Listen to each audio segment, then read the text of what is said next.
औज़ुबिल्लाहि मिनश्शैतानिर्रजीम बिस्मिल्लाहिर्रहमानिर्रहीम। Dear students, अस्सलामु अलैकुम व रहमतुल्लाहि व बरकातुहू।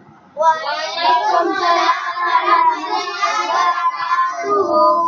रब्बि इश्रह ली सदरी व यस्सिर ली अमरी वहलुल उक़दतम मिन लिसानी यफ़क़हू क़ौली। Rabbi ज़िदनी इल्मा rabbi ज़िदनी इल्मा rabbi ज़िदनी इल्मा। अल्लाहुम्मा इन्नी अस्अलुका इल्मन नाफ़िआ व रिज़्क़न तय्यिबा व अमलन मुतक़ब्बला। अल्लाहुम्मा अल्लिमनी अल-किताब वल हिसाब। अल्लाहुम्मा ज़क्किरनी मिन्हु मा नसीतु व अल्लिमनी मिन्हु मा जहिलतु। अल्लाहुम्मा खुज़ बियदिक। मेरे बच्चों, आज हम लोग mathematics 5th class chapter number 1 और एक्सरसाइज नंबर 2 के कुछ क्वेश्चंस पीछे बच गए थे हमारे प्रीवियस लेक्चर में। वो क्वेश्चंस कौन से थे? मैं पहले 2 क्वेश्चंस और इससे रिलेटेड थ्योरी जो थी आपको करवा चुका हूँ। अब बेटा जो थर्ड क्वेश्चन है वो वर्ड प्रॉब्लम है, और थर्ड से लेके आपके 10th क्वेश्चन तक जो है वो सारे वर्ड प्रॉब्लम्स। वर्ड प्रॉब्लम्स क्या होते हैं बेटा? ये वो आपके सवालात होते हैं या ये आपके वो प्रॉब्लम्स होते हैं जिनमें आपको वर्ड्स में वर्ड्स में कोई प्रॉब्लम दी जाती है और आपसे उसका सोल्यूशन मांगा जाता है, उसका अल्फाज में लिख के आपको सवाल दिया जाता है और कहा जाता है ये मालूम करो। ये तो इन सवालात को हल करने का सादा सा और बड़ा ही सीधा सादा जो एक उसूल है वो ये है कि आप क्वेश्चन को 3 दफा पढ़ें। अगर 3 दफा पढ़ने पे भी आपको समझ नहीं आता तो फिर 4 दफा पढ़ें, 5 दफा पढ़ें, बार बार पढ़ें और समझने की कोशिश करें। जब तक, याद रखना, जब तक आपको क्वेश्चन समझ नहीं आएगा आप इसको हल नहीं कर सकते, इसका सोल्यूशन नहीं निकाल सकते। ठीक है, अब जरा बात को आप गौर से सुने। लिखा क्या हुआ तीसरे सवाल में? कहता है सादिया। कौन? सादिया। ठीक है, बॉट। अब गौर से सुनते जाना, साथ साथ अंग्रेजी भी समझानी है मैंने आपको। ठीक है, ये बॉट जो है ना बेटा, ये बाय की क्या, ये बॉट जो है, बॉट कौन? हाँ, ये थर्ड फॉर्म भी हो सकती है, सेकंड फॉर्म भी हो सकती है, लेकिन यहाँ पे सेकंड फॉर्म यूज हुई है। कौन सी फॉर्म यूज हुई है? बाय का मतलब होता है खरीदना। क्या करना? पहले तो अंग्रेजी पढ़ो ना मुझसे, मैथ तो नहीं पढ़ा सकता। पहले अंग्रेजी पढ़ेंगे फिर मैथ पढ़ेंगे। है ये मसला हमारे एजुकेशन सिस्टम का, सबसे घटिया हमारे एजुकेशन सिस्टम का जो मसला है वो ये है कि हर चीज अंग्रेजी में, हर चीज अंग्रेजी में। अरे भाई, मैं यहाँ मैथ पढ़ा रहा हूँ या अंग्रेजी पढ़ा रहा हूँ? पहली बात तो ये है, पहले अंग्रेजी पढ़ाओ फिर मैथ पढ़ाओ। डबल काम करो जी, डबल ड्यूटी दो, बच्चा बेचारा भी डबल ड्यूटी करेगा। तो गौर से सुने, सादिया बॉट, सादिया ने क्या किया? खरीदे या उसने खरीदा ए प्लॉट। प्लॉट समझते हो? वो प्लॉट समझते हो? घर बनाने के लिए जो जगह होती है उसे प्लॉट कहते हैं, है ना? ऐसे 5 मरले का प्लॉट है, अब समझ आया नहीं यार? 6 मरले का, 1 कनाल का, 10 मरले का, अब समझ आ रहा नहीं आ रहा? तो प्लॉट उसने खरीदा एक, फॉर रुपीज। कितने? फॉर का मतलब के लिए, यहाँ पे का भी कह सकते हो। कितने रुपए के लिए खरीदा जी? इतने रुपए लगे उसके। ये पैसे कितने लगे? 659,814। अगर मैं इसको अपनी जुबान में पढ़ूं, उर्दू में पढ़ूं, तो हम इसको पढ़ते 6,59,814 रुपए। अब बात समझ आ रही है? उर्दू में ऐसे पढ़ते हैं हम, लेकिन क्योंकि अब उन्होंने 10,000 100,000 की बात हमारे साथ की हुई है, तो जो एक लाया अमल, एक तरीकाकार लेके वो इस कोर्स के अंदर चल रहे हैं, हम भी वही इंशाल्लाह इख्तियार करेंगे। ठीक हो गया? तो सादिया ने बाय किया, बॉट, उसने खरीदा था क्या? एक प्लॉट। कितने रुपए का? इतने रुपए का। इतने रुपए के लिए उसने ये एक प्लॉट खरीदा। ठीक है, पर इतने रुपए दिए प्लॉट के इवज, तो ये प्लॉट उसने, फॉर का मतलब के लिए होता है, लेकिन यहाँ पे के इवज होगा, के इवज के बदले में। ठीक है, एंड और एन अदर प्लॉट, एक और प्लॉट खरीद लिया उसने। एक प्लॉट खरीदा इतने रुपए के इवज, इतने पैसों के बदले। एंड और, सुन रहे हो? इंग्लिश समझ आ रही है? एन अदर, एक और प्लॉट, एक और प्लॉट खरीद लिया, एक और जगह खरीद ली। फॉर का मतलब के लिए या के इवज के जरिए से। कितने? इतने पैसों के जरिए से। पहले प्लॉट की कीमत कितनी है, ये अब समझ आ रही है। इस पूरे जुमले का क्या मतलब है, समझ आया कि ये जो पहला प्लॉट खरीदा था उसकी कीमत ये है, और जब दूसरा प्लॉट खरीदा तो उसकी कीमत ये है। अब बात समझ आई है नहीं आई? मेरा बेटा मेरी बात को समझो, क्लास में मैंने आपको पहले भी समझाया कि हाथों से नहीं खेलना, मेरी बात गौर से सुननी है। जब आप मेरी बात नहीं सुन रहे होंगे, आपस में बातें कर रहे होंगे, खेल रहे होंगे, तो क्या मेरी बात आपको समझ आएगी? फिर आप क्वेश्चन भी करने के काबिल नहीं होंगे और अल्लाह आपके इल्म की बरकत उठा लेंगे, आपका इल्म आपको फायदा नहीं देगा। ठीक है, समझ आया नहीं यार? तो क्या हुआ, एक औरत जिसका नाम सादिया है, उसने पहला प्लॉट कितने का खरीदा, इतने का, ये उसकी कीमत है, और दूसरे प्लॉट की कीमत ये है।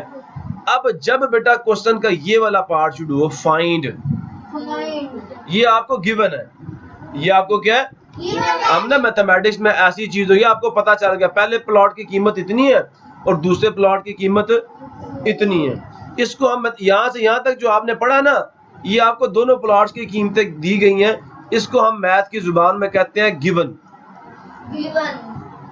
ये अंग्रेजी में गिवन कहते हैं, उर्दू में मालूम कहते हैं, कि ये हमें मालूम है पहले प्लॉट की कीमत कितनी है और दूसरे प्लॉट की कीमत। आपको तो आधा सवाल पढ़ के समझ आ गए, एक दफा पढ़ने पे समझ आ गए हैं। अब आगे चलें। अब बेटा ये है टू फाइंड, ये हमने मालूम करना है, ठीक है, इसको हम कहते हैं मतलूब, ये हमारा मतलूब है, हमने इसको मालूम करना है, ये हमारा क्या है, मतलूब, इसको हमने मालूम करना है। समझ आ गई मेरी बात की? अब जरा गौर से सुनना, फाइंड का मतलब मैं कहता है मालूम करो, ढूंढो, तो ये आप असल चीज है जो आपने फाइंड करनी है, मालूम करनी है, ठीक है। कहता है मालूम करो, ठीक है, किसको मालूम करो, द टोटल अमाउंट, टोटल का मतलब कुल, कुल सारी की सारी, अमाउंट का मतलब क्या होता है, रकम, रकम का मतलब पैसे, समझ आया? पंजाबी में कहते हैं पैसे, और पंजाबियों ने, मैं तो फिर थोड़ा सा आपको वो भी बताऊंगा। तो अमाउंट कहते हैं इंग्लिश में किसको, रकम को, पैसों को। अब बात समझ आ रही है नहीं आई? पैसे ठीक है। तो टोटल अमाउंट, कुल रकम आपने मालूम करनी है कि जो सादिया है उसने टोटल कुल कितने पैसे खर्च किए हैं, ठीक है। शी पेड, उसने अदा किए हैं, उसने फॉर बोथ प्लॉट्स। कौन सी टोटल अमाउंट आपने फाइंड करनी है, शी पेड, शी से मुराद कौन है, सादिया, सादिया ने पेड अदा की है, ठीक है, फॉर के लिए, बोथ दोनों, ठीक है, प्लॉट्स, प्लॉट्स के लिए।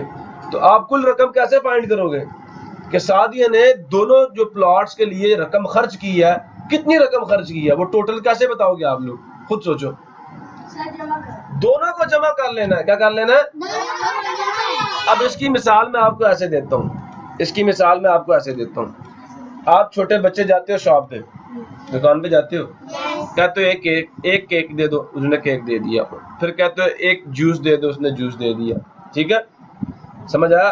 पहली चीज आपने क्या खरीदी, केक, दूसरी क्या खरीदी, जूस, ठीक है। केक था 5 रुपए का, जूस था 10 रुपए का, तो कुल रकम कितनी आपने कैंटीन वाले को अदा करनी है, आपको कैसे पता चला, आपने जमा किया, तो भाई इधर भी जमा करना है, टोटल निकालने के लिए जमा करना होता है। अब बात समझ आ गई है?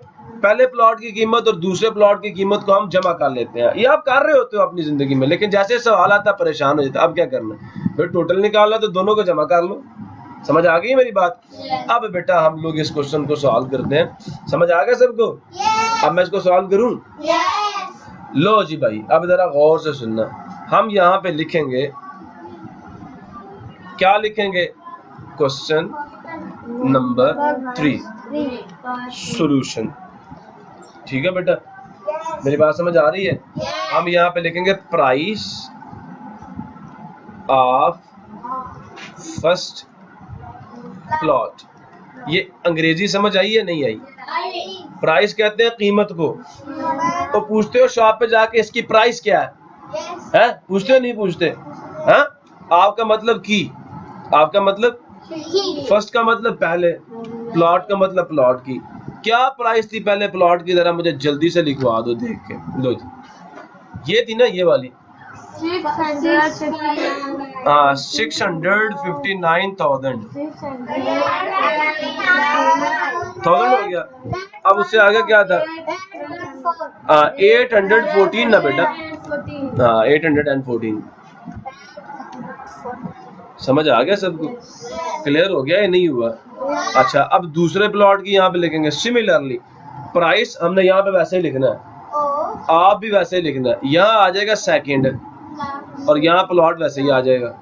लिख लोगे या मैं लिख दूं? आप इक्वल लिखा। अब वो क्या थी जरा लिखते हैं, वो क्या थी, ये लिखी हुई है एंड 99,999 रुपीज का उन्होंने ये खरीदा। ठीक है, तो अब मैं यहाँ से लिखूंगा, यहाँ से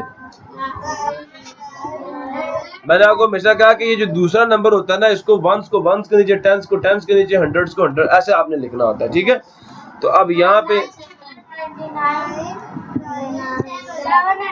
अब बेटा हमने टोटल निकालना तो ऐड करना पड़ेगा। अब हम यहाँ लिखेंगे टोटल, टोटल प्लस नहीं, टोटल अमाउंट पेड। इधर यही लिखा है ना सवाल में, देखो फाइंड टोटल अमाउंट, क्या मालूम करना था, कौन सी टोटल अमाउंट जो सादिया ने अदा की है। ठीक है, किसके लिए, 2 प्लॉट खरीदने के लिए। तो टोटल अमाउंट अब कैसे निकलेगी, जमा करके। और आपको पता है जब भी हम ऐड करते हैं तो किस साइड से करते हैं, राइट साइड से, कहां से, इस तरफ से करते हैं। ऐसा ही है। और मेरी बात समझ आ रही है आपको या नहीं आ रही? सबको क्लियर हो गया ना? अच्छा मेरे प्यारे बच्चों, अब जरा गौर से मुझे बताना ना, अब आपको एडिशन सबको आती है। देखिए 4 को 9 में ऐड करना है, तो हम क्या करते होते थे, याद है आपको, 1 2 3 4 लाइनें लगाई, प्लस 1 2 3 4 5 6 7 8 9। अब इन सब लाइनों को जब ऐड करना हो ना, सुनो बेटा सुनो, जब ऐड करना होता है तो हम क्या करते हैं, सब टोटल लाइनों को गिन लेते हैं। ये 4 लाइन्स है, 4 हो गया, 1 2 3 4 5 6 7 8 9 10 11 12 13। अब ये किसके बराबर आ गया, 13 का 3 हम कहाँ डाल देंगे, और ये जो आगे वाला 1 है वो यहाँ आगे वाले डिजिट में जाके, या आगे वाले जो कॉलम आप नंबर्स है उनमें जाके ऐड हो जाएगा। अब देखो यहाँ पे 3 नंबर्स को आपने ऐड करना है। 1 + 1 कितना हो गया, 1 + 1 कितना बेटा, ये ऐड हो रहे हैं। 1 देखो लाइनें ड्रॉ करते हैं, 1 फिर आगे 1 फिर आगे 9 लाइन्स। ठीक है, 1 2 3 4 5 6 7 8 9। अब इन सारों को गिन दो तो टोटल आंसर कितना आ गया, 11। पहला 1 हम यहाँ डाल देंगे और आगे वाला 1 हम यहाँ डाल देंगे। 8 + 1 कितना हुआ, 9। 9 और 9 कितने होते हैं, 18। डाल दो सीधा 8, 18 आया ना आंसर, और जो आगे वाला 1 था वो यहाँ जाएगा। साइड पे ना 18 लिख लो, तो पहला यहाँ डाल दो, आगे वाला उधर। अब 9 + 1 10 हो गया, और 10 में 9 किया 9। अब लाइनें लगा लोगे ना। अब क्योंकि मैं आपको ट्रेन कर चुका हूँ, अगर कोई बच्चा मेरा ये लेक्चर सुन रहा है तो बराए मेहरबानी हमारे इस लेक्चर से बाज़न होने की बजाय हमारा जो सेकंड एक्सरसाइज का पहला लेक्चर है पहले उसको सुन ले, उसके बाद यहाँ पे आए, क्योंकि जो बेसिक्स काम था वो मैं आपको करवा चुका हूँ, जो बेसिक काम था वो मैं आपको करवा चुका हूँ। तो यहाँ तक समझ आ गया आपको? तो अब बेटा सुनो तो सही ना मेरे पुत्र, पहले बात सुन लो आप। 9 + 1 कितना हुआ था, 10 10 + 9 19 हुआ, फिर 1 यहाँ पे जाएगा। क्लियर हो गया? 5 + 1 6 हुआ, 6 को ऐड किया 9 में, कितना हो गया, तो यहाँ पे 5 आ जाएगा और 1 फिर यहाँ पे हम ले जाएंगे। 6 + 1 7 हुआ, 7 + 7 कितना होता है।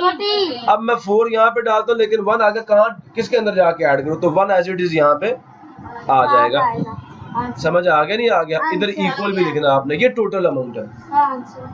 समझ आया नहीं यार? अब भाई ये बात समझ आई है नहीं आई? अब हम यहाँ इसका आंसर लिख देंगे टोटल अमाउंट शी पेड। ये जो आपकी बुक पे यहाँ ये चीज लिखी, ठीक हो गया बेटा? ये सबको बात समझ आ रही है नहीं आ रही? तो आपने यहाँ से लिखना है total amount she paid for both plots, ये सारा लिखना है। ठीक है, फाइंड के बाद जो ये आ रहा है ना, अब आपने ये total amount she paid for both plots. कितनी अमाउंट पे की है बेटा? अब आप यहाँ पे इसको लिख देंगे तो ये क्या है? अब इधर देखो, ये वंस है, टेंस है, हंड्रेड्स, थाउजेंड, तो 1,459,800। समझ आ गई है? सबको बात समझ आ गई है? अगर नहीं आई तो दोबारा पूछ लो। आई है सबको बात समझ? अब मैं यहाँ पे लिख रहा हूँ तो क्या आ गया आंसर? 1,400,000 बेटा, 459,000। और उसके बाद क्या है जी? 813। क्लियर हो गया? ये बेटा आ गया आपका आंसर। प्रॉब्लम किसी को? नेक्स्ट